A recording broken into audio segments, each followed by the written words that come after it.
Our neighborhood house was rented out one day, just like that, and the people who moved in had neither any furniture nor anything else with them. After that, strange incidents started happening around that house. One day, I was asleep. Suddenly, my neighbor came running to me and said, "Mr. Rahman, please pay attention. I have a very bad feeling about these people." I said, "What's the matter? Please explain." He said, "Every day, a person comes out of their house and goes to a distant dustbin in the area to throw away garbage. We found out from the local union that their garbage contains rotten goat heads and various other parts of a goat's body, which is absolutely not normal. The question is, why would someone so carefully throw goat heads into the garbage pile outside their house? Do you know that these goat heads are usually used in black magic?" I had my suspicions before, but now things became perfectly clear. Most people in this area have been living here for many years, so naturally we all know each other very well. Our alley is quite long, and our house is the third one from the entrance.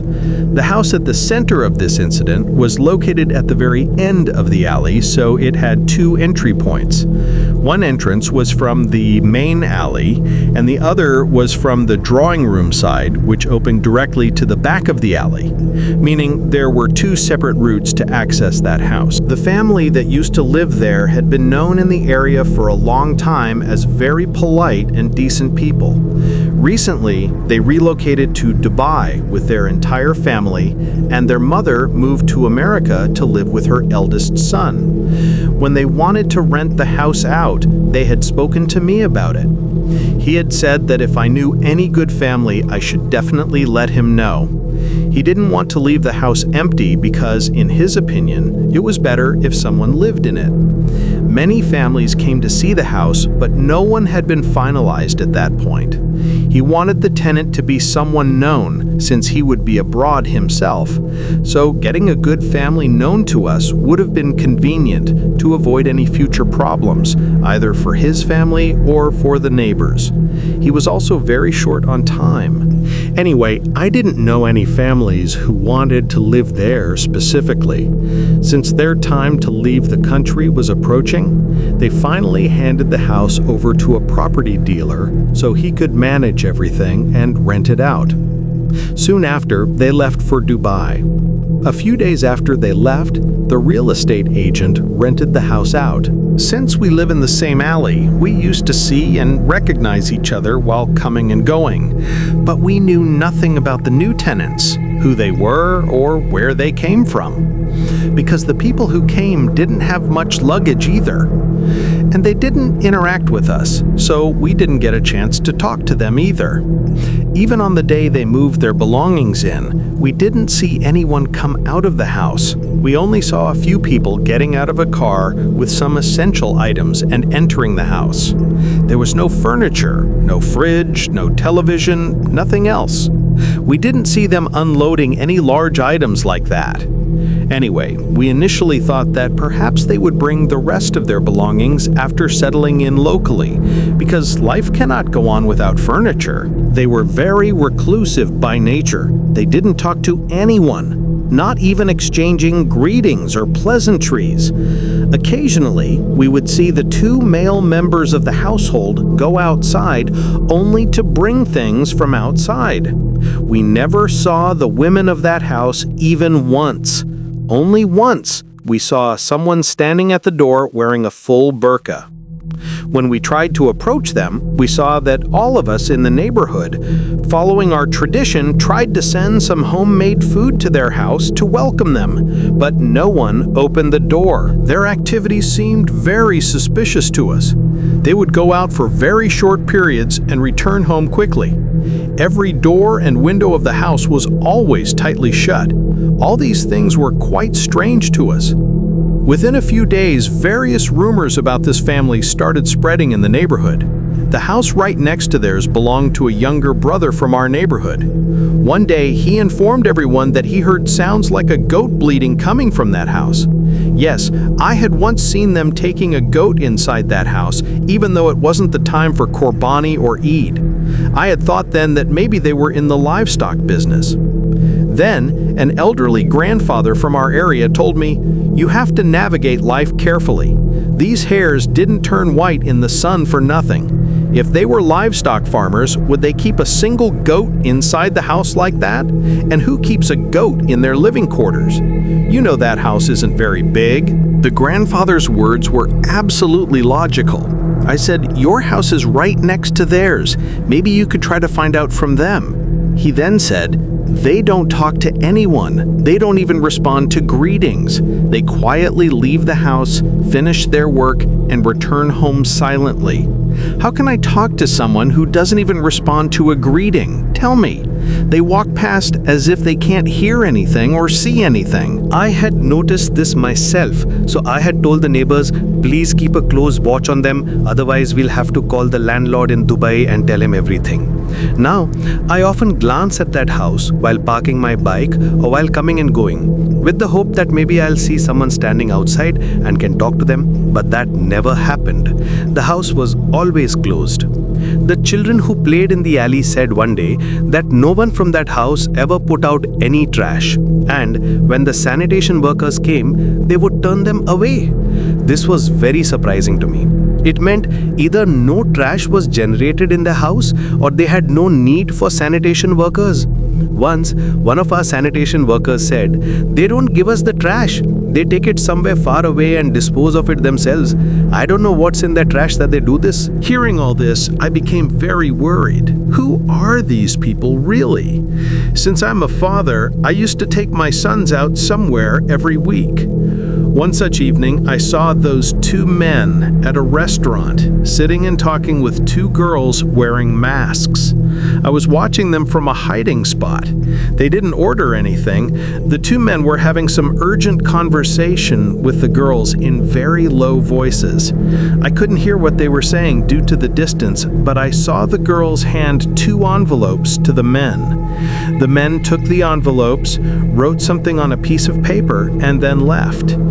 The two girls then took a rickshaw and headed towards their home. My wife and I saw the entire incident with our own eyes. While we were watching, we couldn't understand what was exactly happening or what deal was being made. Anyway, time passed. We didn't see anyone visiting their house, nor anyone leaving. We all, from the neighborhood together, complained to the local elders. The elders told us there is no such complaint based on which we can go to their house or issue a warning. They leave the house alone, return alone, and stay quiet. So with what complaint can we go to their house? They don't mingle or communicate with you. Your points might be valid, but we can't go to their house and question them based on all this. I then called the landlord in Dubai. I said, "Who did you rent the house to?" He also became very worried after hearing everything. He said, "I don't know who these people are." I handed the house over to the real estate agent at the last moment. He's the one who gave the house to them. When I asked about the rent, he said, "The rent always comes on time." When I asked for the account number, he said, "The rent comes to my cousin's cash account, and the agent transfers the money. The money stays with my cousin." He suddenly asked, "Are they bothering you in any way?" I said, "What can I say about bothering?" Then I explained the whole situation to him. He said, "I will talk to the property manager and let you know." After that, one night I was asleep when suddenly my Christian neighbor came running to me and said, "Mr. Rockman, please pay attention. I have a very bad feeling about them." I said, "What's the matter? Please explain." He said, "Every day a person from their house goes out and throws garbage in a distant dustbin in the area. We found out from the union there that, among other garbage, there are rotten goat heads and various parts of goat bodies, which is absolutely not normal. The question is, why are goat heads being so carefully thrown into the garbage pile outside their house? Do you know that goat heads are generally used in black magic? Please arrange to have them removed from here, otherwise someone here will suffer great harm." A major alarm bell went off in my mind. I immediately called all the people of the neighborhood for an emergency meeting. We all discussed the matter together. Then, the uncle from the next house said, "I had my suspicions before, but now the matter has become perfectly clear." No one wanted to accuse anyone without solid proof, so we decided that before making any official complaint, we would go to their house with the respected persons of the neighborhood. When we went to their house, we knocked on the door for a long time. At first, no one opened the door, but we didn't give up and kept knocking persistently. Then we heard a woman's voice from inside. We said, "Send the men of the house outside." She said, "There are no men in the house." I asked, "When will they be back?" She said, "I don't know when they will come." We all knew she was lying shamelessly because we hadn't seen anyone leave the house. We sternly informed her and sent a message to the men that they must meet us at the local defense party office in the evening. It was very urgent. But that day, none of them came. That very night, suddenly the transformer in our alley burned out. It was the peak of summer, the month of June. Those who had generators or IPS at home stayed inside, but those who didn't have such arrangements, like us, came outside due to the heat. But surprisingly, no one came out of that house. There was no electricity all night, yet the curtains of that house didn't move an inch, nor were the windows opened even a bit. This incident worried everyone in our alley even more, and we all became very angry with them. One day, Roxana, the girl from the next house, came out in the evening. The kids were about to go play cricket. Just at that moment, a man came out of that house holding a large black shopping bag. He was going to dispose of his trash as usual. What came over Roxana then, who knows? She ran and snatched the shopping bag from the man's hand. The man was completely unprepared for this kind of sudden attack. She was so determined that the man got no chance to snatch the bag back from her. Some boys, engrossed in preparing for a cricket match in the open street, were watching him. All the young and old in the neighborhood knew about this issue. Suddenly, a woman started screaming. The boys, busy with their cricket match preparations, had a ball in their hands. Seeing the situation, the boys quickly ran towards the woman. The funny thing was, the boys also knew. The woman screamed, "Take this bag! Take this bag!" Seeing this, the man realized the situation was getting out of his control. He quickly ran towards his house, opened the door, and went inside. The woman, hearing the screams, understood that if she protested, the kids would catch her and beat her severely. The kids then all together tore the shopping bag open. Hearing the commotion, everyone from the neighborhood came out of their houses. Everyone took out their mobile phones so there would be evidence of what was inside the shopping bag. And as soon as the bag was torn open, such a bad smell emanated from inside that everyone covered their noses with cloth. Out came the rotten brain of a goat, which had decomposed into a mushy, unified mass. The neighborhood people became so enraged that they attacked the house and started banging on the door loudly. However, not a single one of them came out. Perhaps they were all hiding inside or watching everything from the windows. After a short while, the police arrived and saw everything with their own eyes. The door was banged on loudly again. This time, a woman's voice was heard from inside again. She said, "Schedule a meeting in the neighborhood for tomorrow.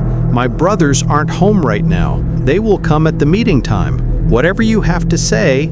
We said, "We came to talk to the men of the house. Why do you keep coming to the gate? Send them out." The woman then said, "I am forced to come at this time because there are no men in the house now."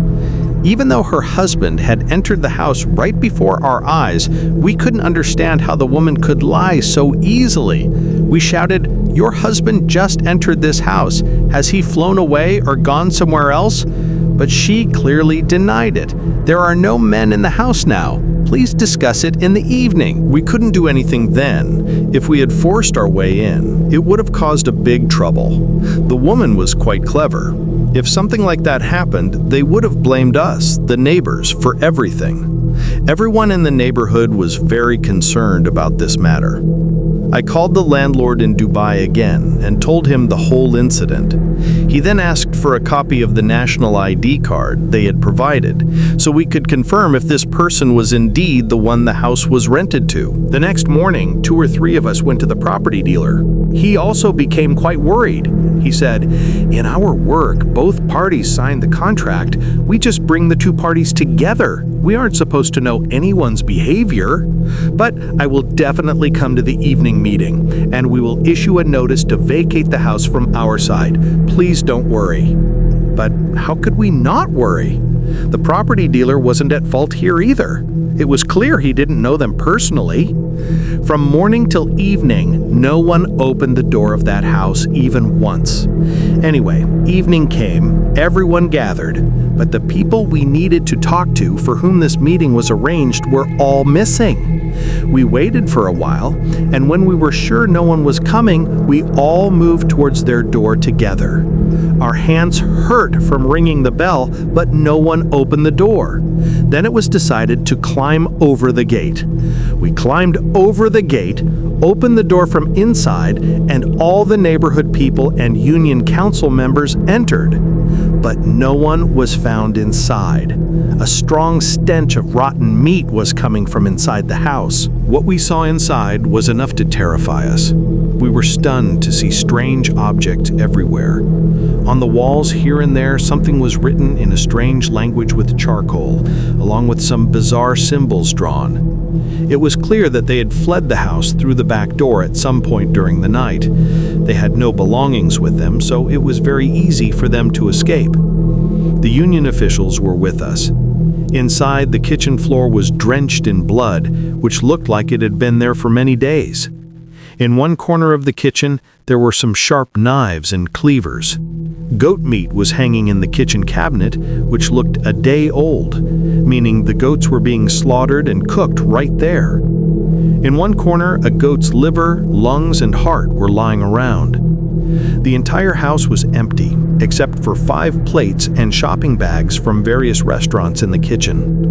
It was clear that no cooking was done in this house, because apart from the plates, there were only 2 glasses in the kitchen. No bowls or pots were found. Nothing else was seen.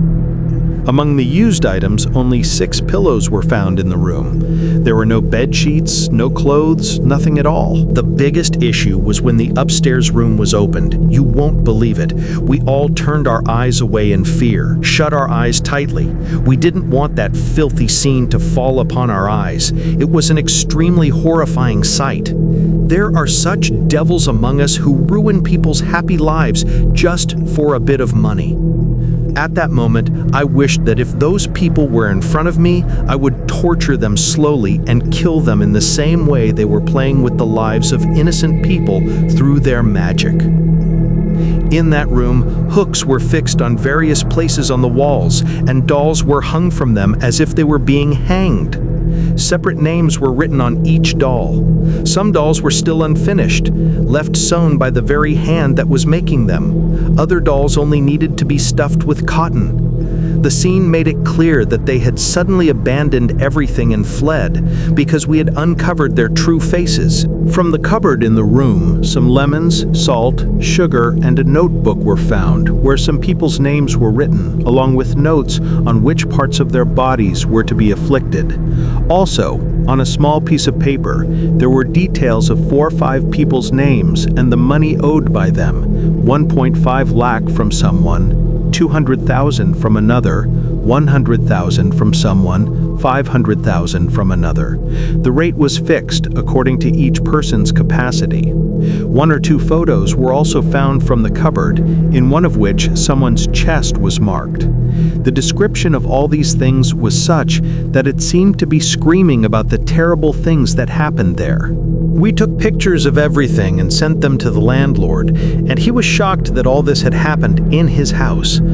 Later, it was discovered that the ID card provided by the tenants was also fake. Attempts were made to contact the bank account number provided, but that number was blocked. And that SIM card was also registered in the name of some deceased person. Everything was fake, second-rate. After driving those second-rate people away, the whole house was cleaned by sanitation workers. The landlord's cousin brought a religious scholar, Huzur. On his advice, a complete Quran Khwani was done there so that any negative influence would leave the house. But the fear and terror of this house had spread throughout the neighborhood. Since then, the house has remained empty, and it's still empty today. The local imam often brings children there to teach Quran and holds classes there. But a permanent fear about this house has taken root in all our minds. The house is neither rented out nor sold because everyone has seen everything with their own eyes. The landlord has suffered a lot. He has also faced significant financial loss. But there's nothing to be done now. They have probably moved to some other area and are again playing with people's lives for the greed of money. No one except Allah can catch such people. No one punishes them. We all should stay safe from the hands of such people. Later, it occurred to me, I had seen those two women at the restaurant that day with those men. They must have come to meet those individuals to perform black magic on someone or to finalize some deal. Such vile people roam around us in the disguise of ordinary people. They cause us harm, and then they set a price based on that harm, meaning the greater the harm, the higher the price. May Allah protect us from such people and such evil eyes.